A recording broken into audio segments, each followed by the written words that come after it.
Bienvenue à tous dans ce nouvel épisode sur l'objectif sponsoring, donc cette formation en ligne créée par le média Feel Goal.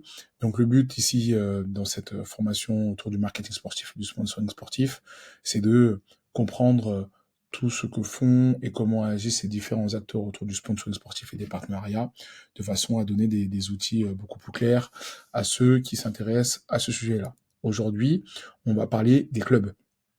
Des clubs, et en l'occurrence, leur écosystème, leurs enjeux. Ça va être une partie assez rapide, assez succincte, parce que finalement, on va beaucoup en parler pendant cette formation. Mais l'idée, c'est que vous compreniez globalement comment ils fonctionnent et quelles sont leurs priorités, qu'ils soient amateurs ou bien évidemment, professionnels. Quand on avance rapidement sur les enjeux de l'écosystème, donc là vous voyez un exemple par rapport au PSG, 4,1 milliards de dollars en 2024, on va dire de valorisation, le passant parmi les clubs les plus précieux au monde, les plus valorisés au monde. On peut parler avec lui de Manchester United, du Real Madrid, de la Juventus de Turin par exemple, euh, des clubs comme Liverpool, Chelsea, le Bayern de Munich. En tout cas, c'est des clubs qui aujourd'hui ont dépassé le cadre de l'aspect sportif et qui sont devenus de véritables business, de véritables marques, on va dire en tant que telles. Et l'idée, ce sera de voir un peu plus en profondeur comment un acteur est passé, on va dire, de presque l'anonymat à un développement plutôt pertinent, au-delà de la dimension qatari qui est venue, on va dire, dans les investissements pour le PSG. C'est bien aussi de comprendre quels canaux ont été activés pour mettre en place une stratégie qui est cohérente. Et en fait, dans ce sens-là, ça veut dire que quand on avance sur le sujet, on parle de clubs qui sont aujourd'hui comme des marques, qui fonctionnent comme des marques. Donc en fait, elles auront leurs enjeux pour pouvoir manager, on va dire, leurs fans, leurs clients, et derrière construire tout un écosystème qui va vous permettre de faire vivre la saison sportive comme si elle durait toute une année et quasiment 7 jours sur 7, en fonction des leviers qu'elle va activer. D'abord, la forte fidélisation. Aujourd'hui, on part du principe que quand on est fan d'un club, quand on apprécie un club, bah, pour les sportifs, par exemple, ils se disent, bon, j'aime ce club, c'est mon cœur qui parle. Il n'y a pas d'élément forcément rationnel. Et en fait, c'est un truc que les clubs ont, que beaucoup de business qui chercheraient à avoir.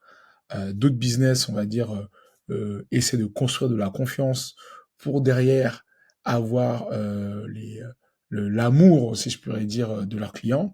Alors que là, quelqu'un qui a juste vu, qui a vécu un événement, un but lors d'une finale ou autre, va se dire, ah mais ce club-là, c'est mon club, soit par mes origines, on va dire, là d'où je viens, peut-être les origines parentales, peut-être même des vacances qui sont très bien passées dans un endroit. En tout cas, c'est pas vraiment tangible et c'est un élément qui est vraiment puissant parce que les clubs peuvent, du coup, avec cette forte fidélisation, cette loyalty, peuvent construire des communautés de fans qui sont certes dans leur giron géographique, mais peut aller bien au-delà. C'est dans ce cadre-là, on peut voir qu'il y a énormément de fans de l'OM qui habitent à Paris. C'est dans ce cadre-là aussi qu'il y a énormément du coup de fans du PSG aux États-Unis. Il y a énormément de fans de Manchester United en Asie. Et en fait, c'est comme ça que du coup, on arrive à créer des synergies, créer du lien et finalement d'aller chercher des marchés supplémentaires. Des revenus diversifiés, on en a un peu parlé, mais c'est toujours un aspect qu'on doit valoriser quand on parle de club en tant que marque, parce que tout ce qui est les événements, avec du coup la billetterie, le merchandising, les droits de TV, les partenariats, voire même pour certains, vous arrivez à créer, faire des licences, si la marque est vraiment très forte. Là, pour le coup, c'est super pertinent, super intéressant de se dire qu'un club aujourd'hui, ce sont les leviers qu'il doit absolument activer, quel que soit son niveau de pratique. Alors vous allez me dire, ouais, mais quand je suis un petit club amateur, moi je fais comment? Bah oui, peut-être que vous n'allez pas axer sur la billetterie. Aujourd'hui, sur le merchandising, il y a quelque chose à faire. Avoir un t-shirt du club. Alors peut-être travailler un peu le design ou le logo, ça peut être un truc super sympa pour tous vos licenciés. Et c'est peut-être un truc qui peut augmenter le panier moyen de vos licenciés à l'intérieur de votre club. Et ça, pour le coup, c'est super cool. Et quand on rentre un peu plus dans la démarche plutôt droit télé, vous allez me dire, ah bah, moi qui suis pas forcément dans mon petit club, droit TV, ça veut rien dire, ça me parle pas. Bon, ok, soit. Bah, comment aujourd'hui tu peux traduire tes images pour faire en sorte qu'elles soient valorisantes? Aujourd'hui, il y a plein de petits médias amateurs, notamment dans le sport, dans le basketball par exemple, parce que c'est mon sport favori, où il y a plein de petits médias qui relayent des infos, qui relayent un joueur qui est très fort, qui relayent une compétition de haut niveau de jeunes.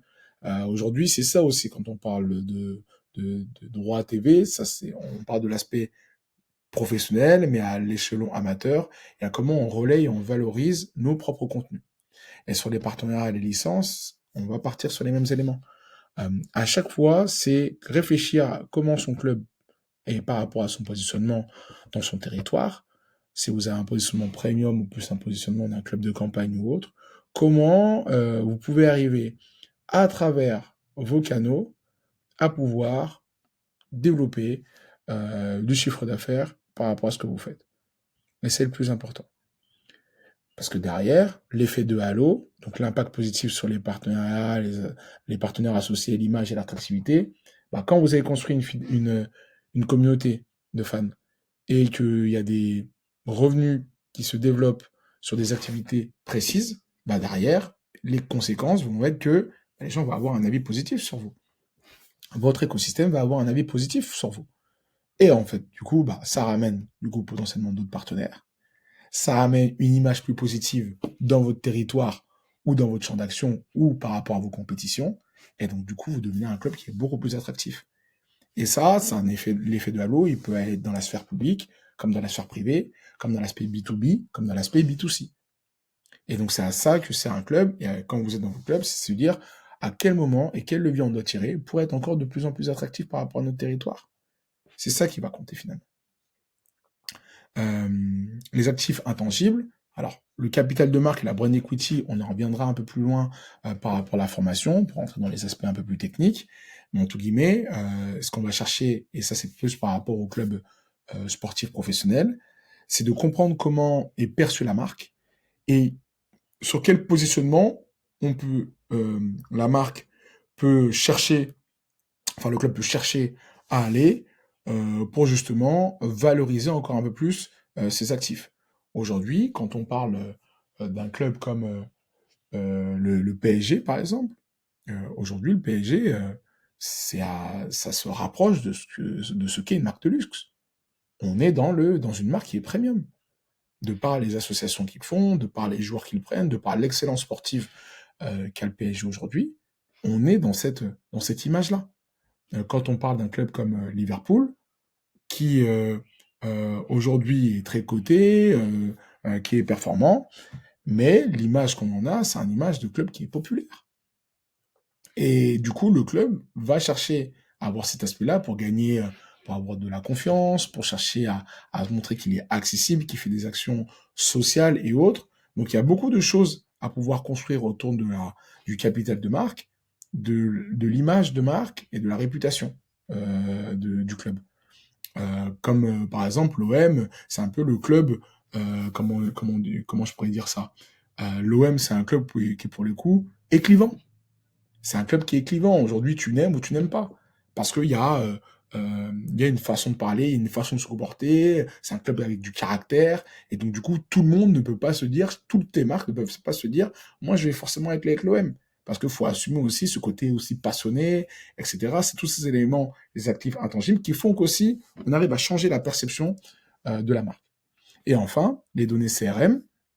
Donc, comment on arrive à exploiter les données des fans dans un club de façon à personnaliser les offres et à maximiser aussi la lifetime value.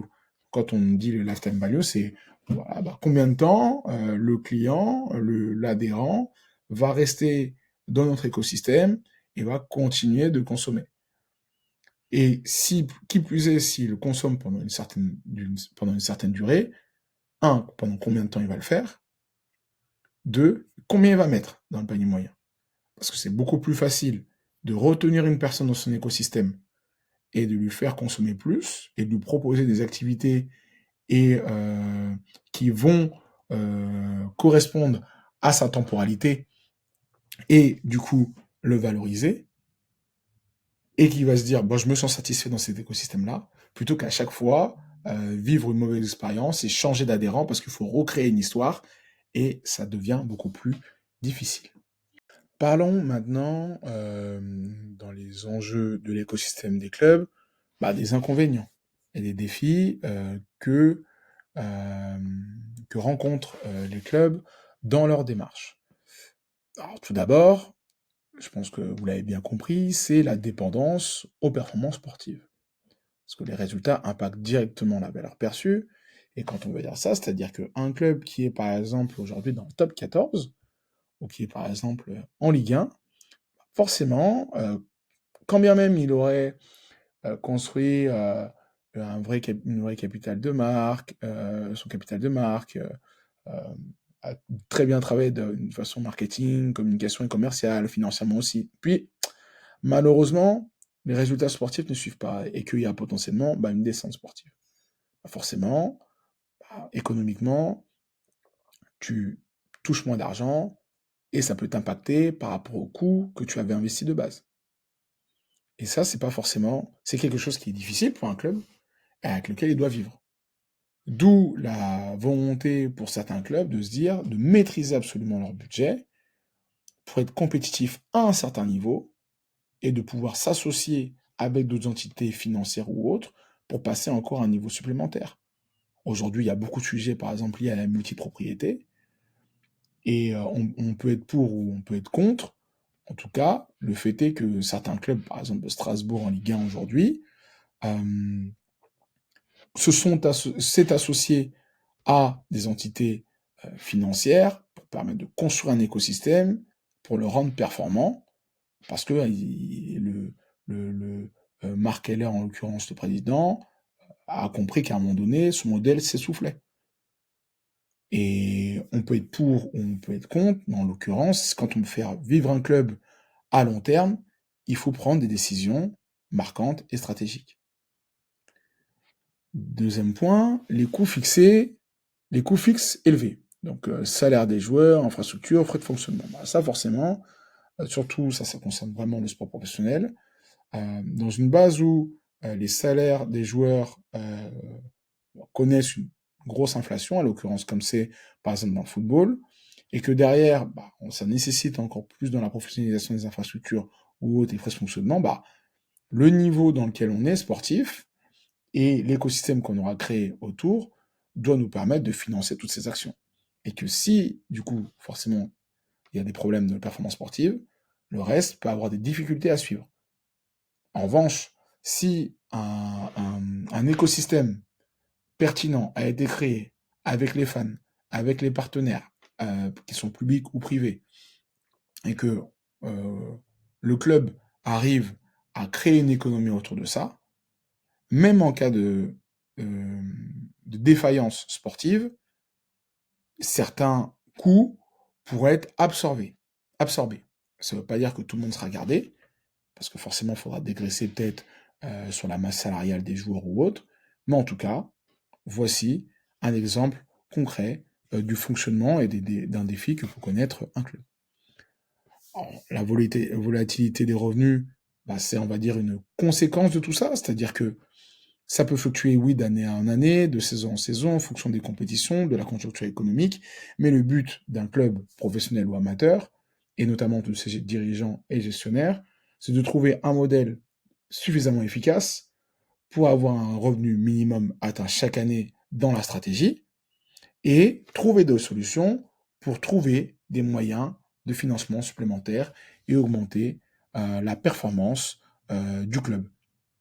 Et dans les années où c'est un peu plus difficile, je vais donner par exemple l'exemple d'un club amateur, qui par exemple a beaucoup de licenciés, qui fonctionne très bien, puis il se rend compte, voilà, d'une année à l'autre, il y a des frais de fonctionnement, notamment par rapport au matériel sportif, qui coûtent encore un peu plus cher, parce qu'on a dû acheter des ballons supplémentaires, du matériel supplémentaire à droite à gauche, etc.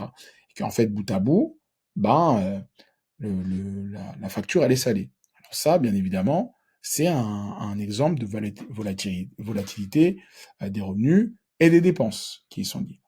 Maintenant, c'est comprendre quel levier ce type de club amateur peut tirer pour gagner un peu plus d'argent? Est-ce que c'est en développant un secteur qui est sous-exploité, comme par exemple celui des partenariats?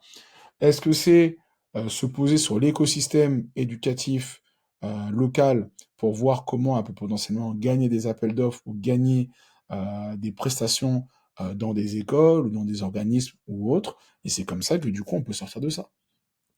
Et du coup, cette fluctuation des revenus va être sur certains points, par exemple, je sais n'importe quoi, il y a moins de ventes de maillots, il y a moins de personnes qui viennent au stade, eh bien, il faut trouver un moyen pour avoir des revenus qui viennent contrebalancer ça, ou auquel cas, sinon, bah, identifier les problèmes pour faire en sorte que les offres soient mieux construites à l'avenir.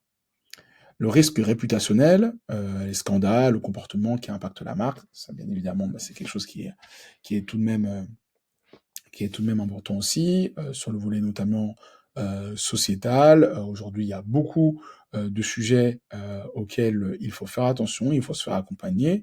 J'ai même fait une vidéo il y a quelque temps sur un peu la pression médiatique et les mauvais choix de communication. Dans le giron sportif, il faut y faire attention aussi. Et c'est un risque parce que ça peut couper des partenariats, ça peut aller engendrer pas mal de problèmes et de conséquences pour un club qui peut avoir du mal à se remettre de ça, surtout s'il est mal informé, mal accompagné aussi dans sa communication et ses relations du coup avec la presse. Et enfin, bien évidemment, bah, la nécessité d'investissement continu dans l'innovation et la digitalisation. Mais finalement, qu'est-ce que ça veut dire? C'est-à-dire que l'innovation et la digitalisation, aujourd'hui, ça ne doit pas être juste être quelque chose de fun. Ça doit répondre à un objectif cohérent et profond. Je vous donne un exemple. Dans un club associatif amateur aujourd'hui, s'associer ou bien utiliser, même si c'est pas sponsorisé ou quoi que ce soit, hein, utiliser une plateforme comme Hello Asso, bah aujourd'hui, c'est un gage de structuration d'un point de vue au moins administratif. Je sais que je peux enregistrer un certain nombre de personnes qui vont s'inscrire dans mon club, puis ensuite derrière, ça va faciliter la gestion globale pour les dirigeants. Innovation, digitalisation, ça part de là.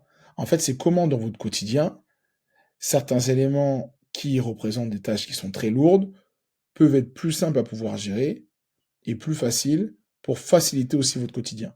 Au début, la mise en place n'est pas forcément évidente, mais à terme, vous gagnez du temps, vous gagnez de la charge mentale, vous gagnez de l'énergie, pardon, vous diminuez votre charge mentale, et ça peut faire aussi du sens. Et alors que ce soit dans un club professionnel ou dans un club amateur, il y a des solutions qui existent, même dans la gestion des joueurs ou autres, des rendez-vous, des calendriers digitaux, tout ça. Il y a des solutions, donc n'hésitez pas à les utiliser, ou du moins à comprendre quel est votre objectif derrière cette utilisation. Si on va plus loin maintenant, les objectifs économiques d'un club. Maximiser les revenus commerciaux. Ça, on est d'accord, on a parlé, reparlé à l'introduction, on en parle aussi maintenant, donc ça, on est au fait. L'optimisation de la valorisation de la marque donc sur les marchés domestiques et les marchés internationaux. Pour le coup, quand on arrive à maîtriser ce qui se passe chez nous, déjà peut-être dans notre ville, dans notre département, dans notre région, puis ensuite derrière dans notre territoire français, et ensuite en fonction des résultats et des personnes qu'on arrive à recruter ou autres, à l'international, ça c'est bénef. Et aujourd'hui, ce que je trouve dingue, c'est des clubs, par exemple, alors sur une échelle autre, hein, mais au basketball, un club comme le Panathinaikos arrive à faire une tournée et quelques matchs aujourd'hui en Australie, pour la pré-saison. Mais je trouve ça génial parce qu'en fait, ça met en avant le basketball européen. Tu commences à toucher un peu des nouveaux marchés par rapport aux connaisseurs de basketball. Et c'est super positif parce que dans ton marché domestique, en fait, les gens te connaissent déjà. Après, peut-être qu'il y aura un travail à faire sur sur le merchandising, etc. Mais aujourd'hui, pour tous ceux qui connaissent le basket, le Panathinaikos, c'est dans la tête, ça ne bouge pas.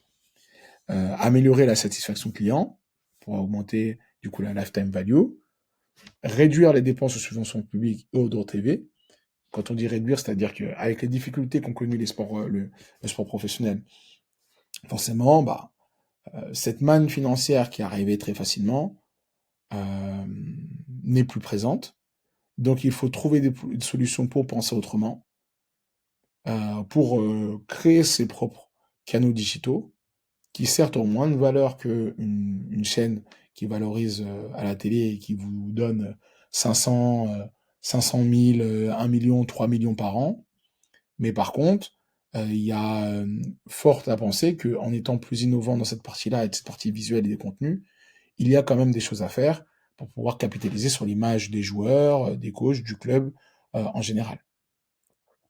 Cette capitalisation sur l'engagement digital va aussi sur les contenus exclusifs et des plateformes.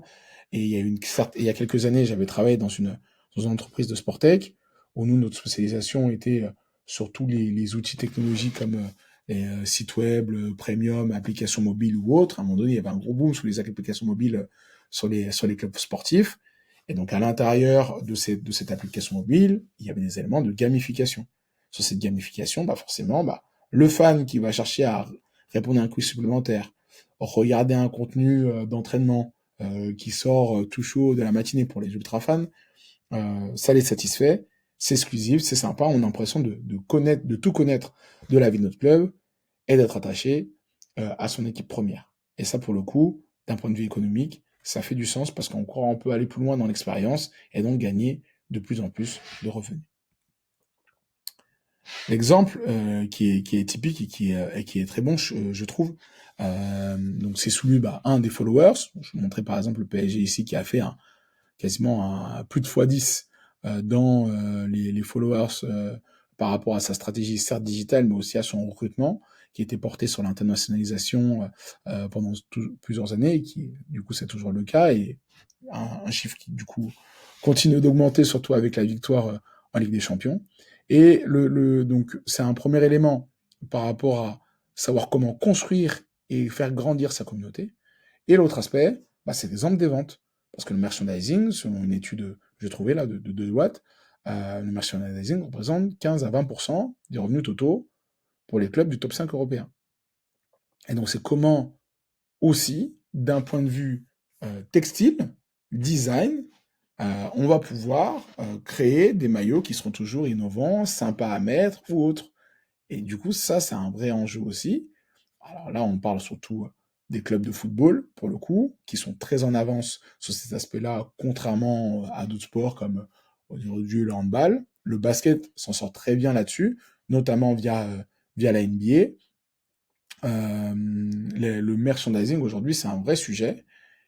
Et c'est un sujet qui pousse la réflexion de la façon dont on arrive à rentrer dans les mémoires et qu'on arrive à valoriser un maillot avec très peu. Il y a quelques années, la NBA a autorisé qu'il y ait un petit sponsor qui soit présent, une marque du coup non endémique, pardon, qui soit présent sur les maillots des équipes. Ça, il n'y a pas de souci là-dessus. Et donc du coup, ça a été très bien valorisé, etc. Des marques comme PayPal, par exemple, qui sont liées liées notamment à un gros club, à une grosse franchise en NBA.